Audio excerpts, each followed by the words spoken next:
अस्सलाम वालेकुम जी। मैं हूं उस्मान अहमद भट्टी। मरियम नवाज शरीफ परसों जो है लंदन रवाना हो रही हैं।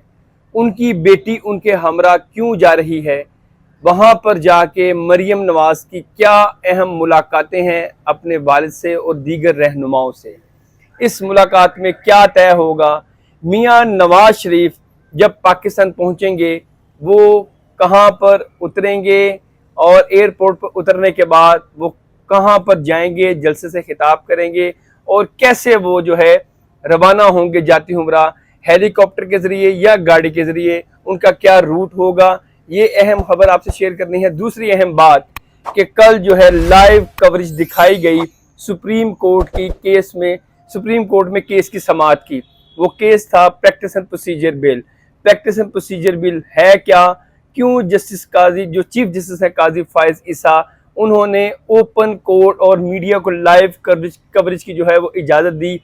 क्या इस कवरेज से जजेस जो है वो एक्सपोज हुए और काजी फायज ईसा क्या इख्तियारात अपने से देना चाहते हैं दूसरे जजेस को, और दूसरे जजेस कुछ का इख्तलाफ है कि ये जो इख्तियार है सू मोटो का ये चीफ जस्टिस के पास ही रहना चाहिए। इसकी क्या हकायक है ये आपसे शेयर करना चाहता हूँ। कल जो है प्रैक्टिस एंड प्रोसीजर बिल जो कि एक बहुत बड़ा कानून है, उस कानून को कौमी असेंबली में तो पास कर दिया गया, और जब इसको पास किया गया तो इस पर जो इससे पीछे जो चीफ जस्टिस थे काजी फायज ईसा से पहले जो उमर अताब बंदियाल, जिनके बारे में मशहूर था कि उनका टिल्ट जो है वो पीटीआई की तरफ है, उन्होंने हमेशा पीटीआई के हक में फैसले दिए।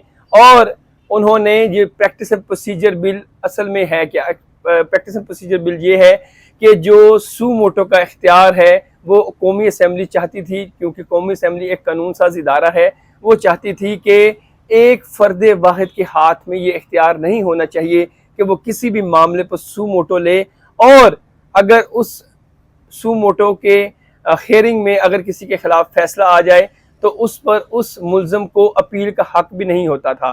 कौमी असेंबली ने यह बिल पास किया कि अब जो सू मोटो का इख्तियार चीफ जस्टिस के पास होता है वो चीफ जस्टिस से लेकर 3 जो मोस्ट सीनियर जजेस हैं चीफ जस्टिस समेत उनके पास ये इख्तियार होना चाहिए। मसलन के चीफ जस्टिस और जो 7 उनके 2 सीनियर सुप्रीम कोर्ट में जजेस हैं, उनको ये इख्तियार हो कि वो किसी भी हसास नौइयत का जो मामला है उस पर केस की समाअत करें, ताकि जो एक शख्स के हाथ में, जो चीफ जस्टिस के हाथ में इख्तियार होता है कि वो किसी को भी सज़ा जजा दे सकता है, वो इख्तियार उनसे वापस लिया जाए।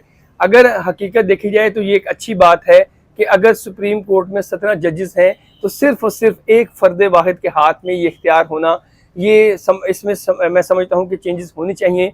3 जजेस को ये इख्तियार हो कि वो किसी भी मामले की जो है वो केस की समाअत करें और उस पर फैसला दें।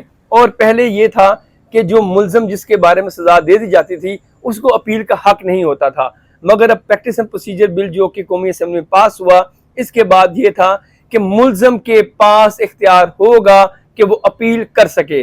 और इस पर जो उमर अताब बंदियाल है उन्होंने स्टे ऑर्डर जारी कर रखा था, हुक्म इम्तनाही जारी कर रखा था कि ये बिल पास नहीं होना चाहिए। वो चाहते थे तमाम इख्तियारात का मंबा उनके हाथ में हो, मगर जब काजी फायज ईसा ने जो है वो अपने चार्ज संभाला बतौर चीफ जस्टिस, तो उन्होंने पहले दिन आते ही इस इम्पोर्टेंट केस की समाअत की और तमाम मीडिया को लाइव कवरेज की इजाज़त दी, और मीडिया में वो जजेस भी एक्सपोज हुए जिनका क्या ओपिनियन था। जिन जजेस का ये ख्याल है कि जो practice and procedure bill pass नहीं होना चाहिए, ये बिल नहीं बनना चाहिए, क्योंकि वो जो जजेस हैं वो चाहते हैं कि इख्तियारात अदलिया के पास रहें, चीफ जस्टिस के पास रहें, मगर काजी फायज ईसा चाहते हैं कि ये इख्तियार खाली चीफ जस्टिस के पास नहीं होना चाहिए। और ये बड़ी एक खुश आइंद बात है, क्योंकि हमारे मुल्क की तारीख ये है कि जो भी चीफ जस्टिस बना उसने अपने मुताबिक चीज़ों को मैनिपुलेट किया। आपने देखा कि यहाँ पर जब चीफ जस्टिस थे इफ्तिखार चौधरी, वो रात को अदालतें लगाते थे, जो मर्जी फैसला दे दिया, अच्छा है बुरा है मेरिट से हटके है। और उसके बाद साकिब निसार की अदालत में भी ऐसा होता रहा, उसके बाद उमर अताब बंदियाल की अदालत में भी ऐसा होता रहा। तो अगर चीज़ों में सोसाइटी की डायनामिक्स चेंज होती हैं, तो अगर कोई चीज़ बेहतरी की तरफ जाती है तो उसको अप्रिशिएट करना चाहिए। और अगर काजी फायज ईसा ये चाहते हैं कि अगर चीफ जस्टिस के जो इख्तियार हैं वो दो दूसरे जो जजेस हैं उनके पास होना चाहिए। तो ये एक अच्छी बात है। इससे जो एक धब्बा लगता है कि चीफ जस्टिस है वो एक पार्टी की तरफ है और चीफ जस्टिस जो है वो इदारों ने उसको कंट्रोल किया हुआ है, अब ये वाला इल्ज़ाम नहीं लगा करेगा। क्योंकि अगर एक चीफ जस्टिस का किसी बारे में एक राय है तो अगर दूसरे जो सात जो सीनियर जजेस हैं उनकी राय मुख्तलिफ है तो वो जो है मुल्ज़िम को सज़ा नहीं हो पाएगी या मुल्ज़िम को रिलीफ मिल नहीं पाएगा, क्योंकि फिर जो 3 जजेस होंगे वो फैसला करेंगे। तो एक ये अहम बात थी। दूसरी अहम बात आपसे ये करना चाहता हूँ कि मरियम नवाज अपनी जो उनकी छोटी बेटी है उनके हमरा लंदन जो है वो परसों जा रही हैं। और मरियम नवाज एक तो उनके साथ जाने का मकसद ये है कि उनकी बेटी ने ओ लेवल्स का एग्ज़ाम यहाँ पर पास कर लिया है और वो हायर स्टडी के लिए वहाँ जा रही हैं और वहाँ पर उनकी वालिद से मुलाकात भी होगी। ज़ाहिर है अभी सियासी हलचल बहुत ज़्यादा है और मरियम नवाज एक हफ्ते के लिए जा रही हैं। इस मुलाकात में ये भी तय होगा कि मियाँ नवाज शरीफ जब पाकिस्तान पहुँचेंगे तो उनका इस्तकबाल जो है वो पहले एयरपोर्ट पे किया जाएगा। एयरपोर्ट पे इस्तकबाल करने के बाद जो है मियाँ नवाज शरीफ हेलीकॉप्टर के ज़रिए जो है वो मीनार पाकिस्तान पहुँचेंगे। वहाँ पर कारकुनान को ये हिदायत दी गई है कि आपने मीनार पाकिस्तान पहुँचना है, जबकि जो सीनियर लीडरशिप है वो एयरपोर्ट पर पहुँचेगी। और मियाँ नवाज शरीफ जब मीनार पाकिस्तान पहुँचेंगे एयरपोर्ट से तो फिर वो काफ़िले की शक्ल में जो है वो जाती उमरा जाएंगे और इस्तकबाल के लिए भरपूर तैयारियां की जा रही हैं ताकि मियाँ नवाज शरीफ की आमद पर एक शानदार इस्तकबाल हो और ये बताया जा सके कि मियाँ नवाज शरीफ ने जो है अपने दौरे इक़्तिदार में कितने फलाही मंसूबों पर काम किया।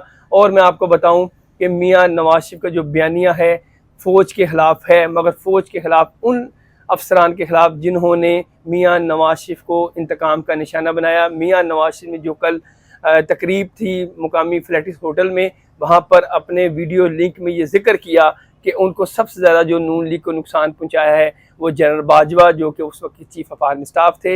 इसके अलावा उन्होंने जनरल फैज़ हमीद का नाम लिया जो कि उस वक्त DGISI थे। और इसके अलावा उन्होंने साकिब निसार जो कि चीफ जस्टिस थे साबिक, और इसके अलावा जो साबिक चीफ जस्टिस थे उमर अता बंदियाल को भी तनकीद का निशाना बनाया कि इन 4 अफराद ने जो है वो नून लीग को, सियासी जमातों को डैमेज किया है। और मियाँ नवाज शरीफ को बहुत ज़्यादा कन्विंस किया गया कि बाजवा साहब के ख़िलाफ़ आप तनकीद ना करिएगा, मगर मियाँ नवाज शरीफ ने कहा कि तनकीद तो होगी, उन लोगों को मैं एक्सपोज करूँगा जिन्होंने सियासी हुकूमत को गिराया और नून लीग को इंतकाम का निशाना बनाया। ये कुछ अहम खबरें थी जो आपसे मैंने शेयर की। Thank you.